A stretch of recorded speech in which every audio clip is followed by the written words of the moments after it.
నారా చంద్రబాబు నాయుడు గారు ఫేస్ చూసే వస్తుంది అంటే ఎస్, ఆయన ఫేస్ చూసే వస్తుంది. నరేంద్ర మోడీ గారు ఫేస్ చూసే వస్తుంది. వీళ్ళిద్దరు డబుల్ ఇంజన్ సర్కార్ ఉండడం వల్లే ఆంధ్రప్రదేశ్ రాష్ట్రంలో ఆ వంతున పరిశ్రమ వస్తుంది. ఆ కష్టాన్ని నారా లోకేష్ గారు పట్ట కష్టాన్ని ఆయనకు మాత్రమే ఇవ్వాలి. ఇవ్వకపోతే అది క్రెడిట్ చోరీ అయింది. ఆ కష్టం ఆయనకి ఇవ్వకుండా నువ్వు తీసుకున్నావు చూసినవా, అది మాత్రమే క్రెడిట్ చోరీ అవుతున్నారు. ఎందుకంటే ఎలక్షన్ ముందు జగన్మోహన్ రెడ్డి గారు 2019 ఎలక్షన్ ముందు ఒక మాట చెప్పేవాడు. ఏం చెప్పాడు అంటే, ఎలక్షన్ 3 నెలలు 4 నెలల ముందు గనక ఏదైనా పరిశ్రమకి కానీ ఇంకో దానికి కానీ టెంకాయ కొడితే కానీ లేదంటే ఇంకోటి కొడితే కానీ ఓపెనింగ్ చేస్తే కానీ అది చిత్తశుద్ధితో ఉన్నట్టు కాదు అని చెప్పి ఆయన చెప్పడం జరిగింది. అదే శర్మలమ్మ నిన్న ప్రెస్ మీట్ లో కూడా చెప్పింది. ఏమని చెప్పింది? ఎలక్షన్ ముందు ఆఖరికి నీ సొంత నియోజకవర్గంలో నీ కడపలోనే నువ్వు ఒక సంస్థకి శంకుస్థాపన చేసినవయ్యా, అంత ముంచి ఏమి చేయాలా, చేసిన నెలకి ఎలక్షన్ వచ్చింది. నిన్న కాక మనం నువ్వు వచ్చి ఏదో 2023లోనే నేను శంకుస్థాపన చేశాను, నేను కట్టడం ప్రారంభించాను, అది చేసా ఇది చేశా అని చెప్పి ఆయన చెప్పడం జరుగుతుంది. శర్మలమ్మ మొహమాట లేకుండా ఆమె సాక్షిలో వచ్చిన లైవ్ తీసే పేపర్ పెట్టే చెప్పింది, నువ్వు ఇంత అబద్ధాలు మాట్లాడుతున్నావు, నువ్వు ఆ అబద్ధాల కోరివి, జనాలు నిన్ను ఎలా నమ్ముతారు, ఇంత మోసాలు ఇంత అబద్ధాలు నువ్వు చేసేవి శర్మలమ్మ చెప్పడం జరిగింది కదా. నువ్వు శంకుస్థాపన చేసింది ఎలక్షన్ నెల ముందు చేసావు స్వామి, ఆ తర్వాత కోడ్ వచ్చింది, నీకు నెల రోజుల్లో నీకు ఒక ప్రాజెక్ట్ కానీ ఒక సంస్థ కానీ కట్టేస్తారా? నువ్వు పబ్లిక్ గా అంత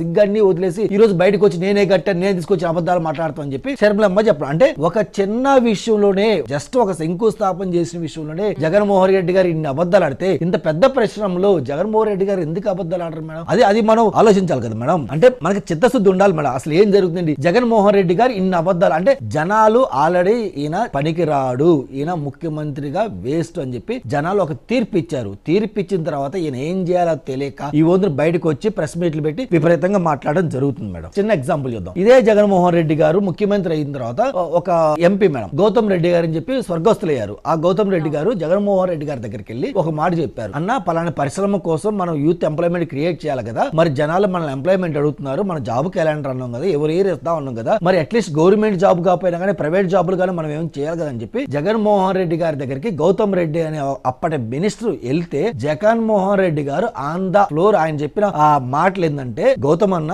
నువ్వు మినిస్టర్ ని ఎంజాయ్ చెయ్యి, ఈ జాబులు దాటాలు ఈ కంపెనీలు దాటాలు ఏం అవసరం లేదు, మనం గవర్నమెంట్ ఎంజాయ్ చేద్దాం, చివరి మూమెంట్ లో ఎలా మనం డబ్బులు ఇచ్చుకోవాల్సింది కదా, మన తంటాలు పడదాంలే, ఈ జాబులు దాటి ఎన్ని దేనికి ఇస్తే వాళ్ళు జాబులు చేస్తారు, ఇంకోటి ఆలోచిస్తారు, ఏం అవసరం, ఉన్న మినిస్టర్ నువ్వు ఎంజాయ్ చేయి, అజ్జయ్ ఇజ్జయ్ అని చెప్పి ఆయన చెప్పడం జరిగింది. ఆయన చనిపోవడానికి వన్ ఆఫ్ ద కారణం కూడా ఇదే, ఈయన ప్రెజర్ పెట్టడం వల్ల జనాలు అరే నాకు ఒక మినిస్టర్ ఇచ్చారు, నేను ఒక కంపెనీ లేకపోతున్నాను, ఒక జాబ్ క్రియేట్ చేయలేకపోతున్నారు, ఏం నాకు ఈ టార్చర్ ప్రజల నుంచి ఈ వంతున వ్యతిరేకత వస్తుంది, ఈయనేమో ఇలా మాట్లాడతాడు, ఒక కంపెనీ రానివ్వట్లేదు అని చెప్పి ఆన్ ద రికార్డ్స్ లోనే అప్పటి ఎంపీలతోనే ఈయన గౌతమ్ రెడ్డి గారు మాట్లాడటం జరిగింది మేడం. అంటే జగన్మోహన్ రెడ్డి గారు కంపెనీకి ఎంత వ్యతిరేకత ఏంటి అని చెప్పి స్పష్టంగా వాళ్ళ సొంత మినిస్టరే చెప్పడం జరిగింది. ఆయనకి ఏంటంటే, ఒక పరిశ్రమ వస్తుంటే నీ వాటే అంత, నా వాటే అంత, నాకు షేర్ ఎంత ఇస్తావు, నేను ₹1 ఇన్వెస్ట్మెంట్ పెట్టను కానీ నాకు 20% నాకు వాడు నాకు రాసిస్తే నేను అప్పుడు నీ కంపెనీని అలౌ చేస్తాను, నువ్వు వచ్చి పెట్టుకో స్టాండర్డ్ ఇస్తా అనే రకం జగన్మోహన్ రెడ్డి గారు. మనం గతంలో చూసాం కదా, ఆయన భారతీయ సిమెంట్ అమ్ముకోవడానికి రిమైనింగ్ సిమెంట్ కంపెనీలు అందరి దగ్గర మీరు అమ్మొద్దు, మీరు ఇజ్జేయండి అని చెప్పి ఈయన కంపెనీకి మాత్రమే రేట్లు పెంచుకోవడం ఎలా చేశారు చూసారు కదా, సాక్షి పేపర్లు దగ్గరుండి కొనిచ్చిన వాళ్ళ చూసారు కదా. అది అంటే